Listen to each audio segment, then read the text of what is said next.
what's good for you.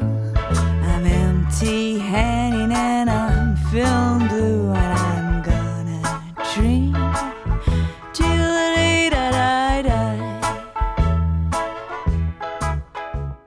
Hello and welcome to the video. In this video I shall explore upgrades to your Grainfather system that can benefit your brewing experience. Firstly, I will look at some simple and cheap and yet very effective modifications that can be made to the system before I move into products. So here goes. Firstly, filter modifications. Coupled with the right practices, the Grainfather filter does a great job. It does have a couple of potential weak points though, that I have modified as safeguards against potential problems. These small and cheap modifications have worked for me and many others already. Firstly, the connector that attaches the filter to the Grainfather body really benefits from an adjustable hose ring to hold the filter in place more securely. With this in place, as long as you firmly attach the filter to the connector, then you will have a much more secure filter that will only come off if you really whack it out of place. One of the final nice things about this modification is that it's still very easy to remove the filter by hand for cleaning purposes.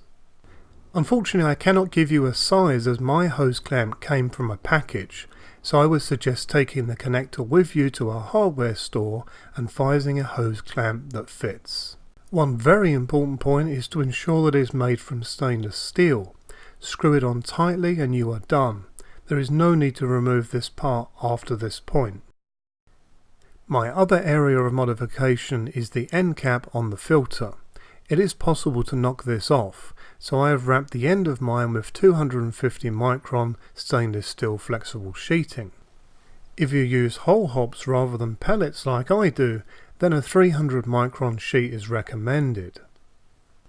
Simply wrap the sheeting around the actual filter and then fold it over the entire cap, and then it will be firmly in place. I bought mine on eBay. Just search for stainless steel sheeting with the desired micron and you will find small sheets that are perfect for the job. Again, this is not expensive. Next up we have my famous sink strainer modification.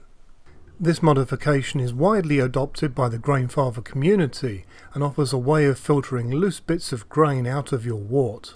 However, for me its primary function is as an alarm system for when I have milled my grain too fine. This will be evident when the top of the filter is more densely covered in grain bits. If this is the case, then wash them off regularly during the mash to avoid build-up. Check that you do not have a stuck mash. If you do, then simply mix in some extra rice hulls. If not, then mix rice hulls into your mash pre-SPARGE to avoid any issues there. I have extended the wore-out hosing from the Grainfather counterflow chiller and have it going up to ceiling height before it splashes down into my fermentation vessel. The pump handles this extra work with no issues and I get a nice head start on wort aeration to benefit my yeast health.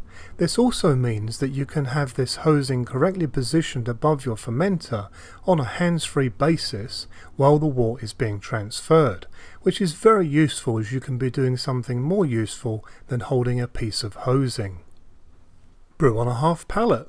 This has two functions. Firstly, it makes stirring and adding things into my Grainfather that much easier because I am bending over much less due to the added height.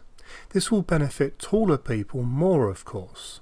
Secondly, if the cut-off switch on the Grainfather, which is actually underneath the unit, triggers, then it is a very simple and easy reset and back to brewing. This has never actually happened to me in what must be close to 200 brews now, but I am ready all the same. Whirlpooling and wort aeration are two very important tasks within any beer brew. Some time back I was using a large stainless steel paint mixer to do this job. The problem being that it was very heavy and large, and it was also much harder to clean due to its sheer size. Since Grainfather released its own paddle, I've been using this with a much better experience because it's nice and light and the perfect size for the Grainfather. It's fair to say that alternatives to this product can be used, but just make sure they are either stainless steel or food safe plastic that can handle boiling temperatures. Never use painted stirrers or stirrers that do not confirm the metal used. I have heard of people wasting an entire brew by finding out that the end beer has a very distinctive metallic taste to it by using such products. Also keep in mind that some metals can give health issues. I have added a Blinkman thermometer to the end of my counterflow chiller wart out hosing. This way I can see the temperature of the wort inside my counterflow chiller, allowing me to make adjustments if needed via the valve on the side or by turning off the cold water recirculation for a short period to allow the temperatures to rise. This is particularly useful when using yeast that requires higher temperatures. This can be said for yeasts that are the opposite also. If you are simply brewing regular ales, then this modification is less useful. There are two sizes available and you want the 3/8 of an inch version. When it comes to stirring your grain into your mash water, it's fair to say that most people find this much easier with a large wooden mash paddle compared to a standard small stainless steel paddle. I really love mine and suggest you find a good one for your brews too. Sparge water heater. Having something to heat and maintain the temperature of your sparge water is very useful. It's fair to say that you can sparge with cold water, but then that means your ramp up into boiling temperatures after the sparge will be a great deal slower. Instead of relying on your grain supplier to get your grain crush spot on every time, why not take control of milling your own grain? This also allows you to buy grain in larger amounts for a better price, but more importantly so that if you suddenly find yourself able to brew unexpectedly, you can do so quickly without relying on your supplier or anyone else to be able to prepare you grain at short notice. Avoid those that involve a hand action though, unless you have plenty of energy and time. Lastly, but very important all the same, are making notes on your brews.